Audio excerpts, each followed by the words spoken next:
Hello everyone, मेरा नाम हसीबा है और आज हम यूनिट 10 के बारे में पढ़ेंगे। यूनिट 10 में एक पार्ट होता है ऑटिज्म स्पेक्ट्रम डिसऑर्डर। ठीक है, ये होता क्या है इसके बारे में पहले जानेंगे।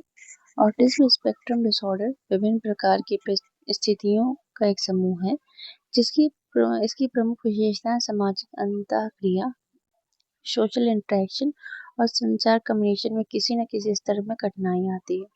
अन्य विशेषताएं वो क्या है कि इसमें सामान्य पैटर्न शामिल हो सकते हैं, जैसे एक गतिविधि से दूसरी गतिविधि में बदलाव करने में कठिनाई होती है, छोटी छोटी बातों विवरणों को अधिक ध्यान देना, मतलब बहिर्मुखी चीजों को, संवेदनाओं के प्रति असमान प्रतिक्रिया करना।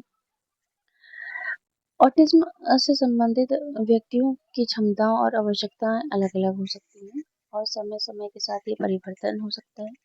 कुछ ऑटिज्म से प्रभावित व्यक्ति स्वतंत्र रूप से जीवन जी सकते हैं, जबकि कुछ में गंभीर दिव्यांगता हो सकती है और उन्हें जीवन भर देखभाल और सहायता की आवश्यकता हो सकती है। ठीक है, ऑटिज्म का अक्सर शिक्षा और रोजगार के अवसर पर प्रभाव पड़ सकता है। इसके अतिरिक्त देखभाल, सहायता और प्रदान करने वाले परिवारों पर भी महत्वपूर्ण जिम्मेदारी और दबाव हो सकता है। सामाजिक दृष्टिकोण तथा स्थानीय और राष्ट्रीय स्तर पर उपलब्ध सहायता ऑटिज्म से प्रभावित व्यक्तियों के जीवन की गुणवत्ता को निर्धारित करने वाले प्रमुख कारक हैं। इसमें कौन कौन से पार्ट्स शामिल हैं? शिक्षा और रोजगार पर प्रभाव, परिवार पर जिम्मेदारी और दबाव, सामाजिक दृष्टिकोण और उपलब्ध सहायता। अब ऑटिज्म या ऑटिज्म स्पेक्ट्रम डिसऑर्डर है क्या? ऑटिज्म की विशेषताओं की पहचान प्रारंभिक बाल्यावस्था में हो सकती है, लेकिन इसका असर निदान काफी बाद में होता है। आप मतलब पहचान सकते हैं कि इसको ऑटिज्म है, लेकिन इसका टाइम जो क्योर करने का वो लंबा लगता है। ऑटिज्म से प्रभावित व्यक्तियों में अक्सर यह विद्यमान स्थितियां देखी जा सकती है, जैसे मिर्गियाना, अवसाद, डिप्रेशन, एंजाइटी, ध्यान अभाव और अति क्रिया विकार, नींद से संबंधित घटनाएं, स्वयं को चोट पहुंचाने वाले व्यवहार की प्रॉब्लम्स हो सकती हैं। ऑटिज्म से प्रभावित व्यक्ति में बौद्धिक कार्य क्षमता का स्तर बहुत अलग अलग हो सकता है।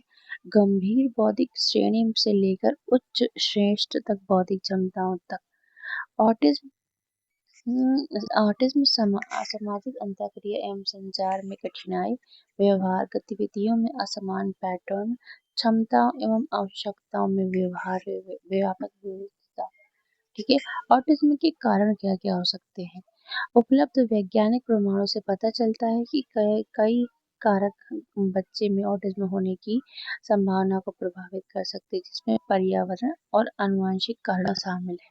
अगर किसी के जीन्स में है तो हो सकता है। विभिन्न विधियों में कई वर्षों तक किए गए व्यापक शोध में प्रमाणित हुआ है कि खसरा, कंठमाला और रूबेला का टीका वैक्सीनेशन आदि का कारण नहीं हो सकता।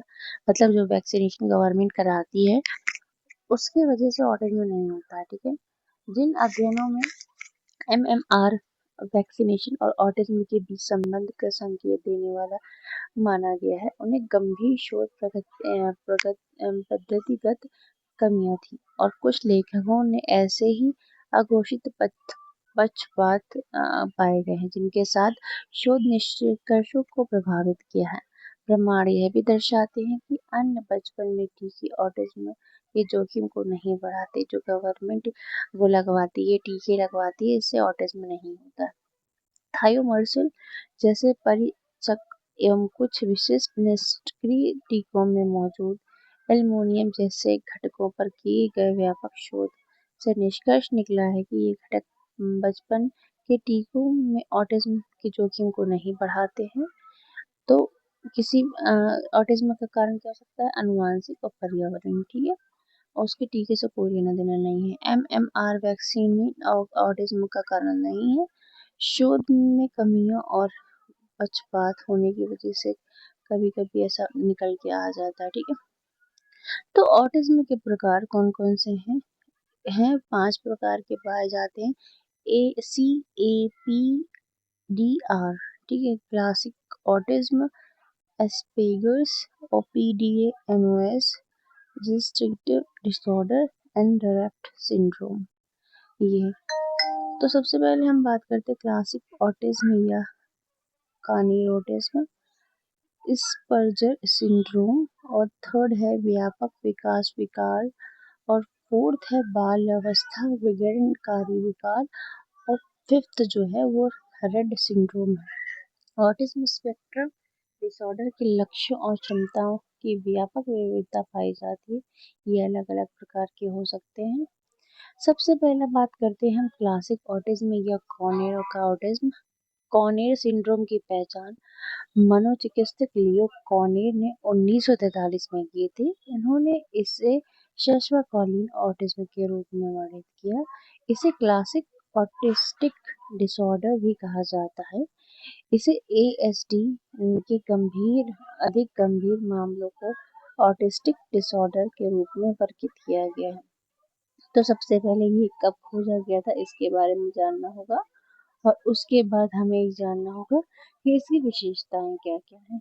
इसकी प्रमुख विशेषताएं हैं कि दूसरों के साथ भावात्मक जुड़ाव की कमी होती है, संचार एवं और सामाजिक अंतःक्रिया में कठिनाई होती है, अंतःक्रिया असमान भाषण और वस्तुओं को बार बार पकड़ने और उनके साथ विशेष रूप से व्यवस्थित रहने की प्रवृत्ति होती है, रट कर याद करने की उच्च क्षमता और दृश्य स्थानीय कौशल अच्छे हो सकते हैं, लेकिन ये अन्य क्षेत्रों में सीखने में महत्वपूर्ण कठिनाई हो सकती है।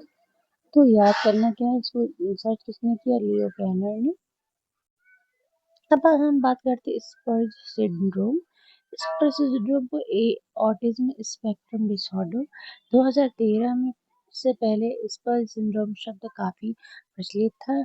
DSM-5 के अनुसार अब इसे अलग विकार के रूप में वर्गीकृत नहीं किया जाता है। इसे ऑटिज्म स्पेक्ट्रम डिसऑर्डर के अंतर्गत ही शामिल किया जाता है। स्तर 1 ASD वाले बच्चों को सामान्य या बौद्धिक क्षमता और अच्छे मौखिक कौशल हो सकते हैं, लेकिन सामाजिक संचार में कठिनाई हो सकती है। प्रमुख लक्षण क्या क्या हैं?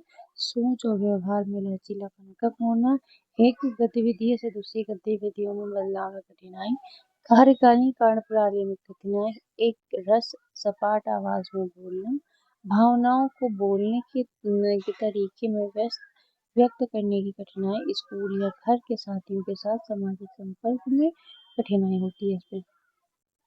अब ये हो गया। अब नेक्स्ट हम बात करेंगे, बस अभी नेक्स्ट पार्ट जो है इसके आगे का पार्ट सेकेंड वीडियो में पढ़ेंगे। ये आपको अच्छा लगा तो आप इसे लाइक कर सकते हैं, सब्सक्राइब कर सकते हैं। Thank you.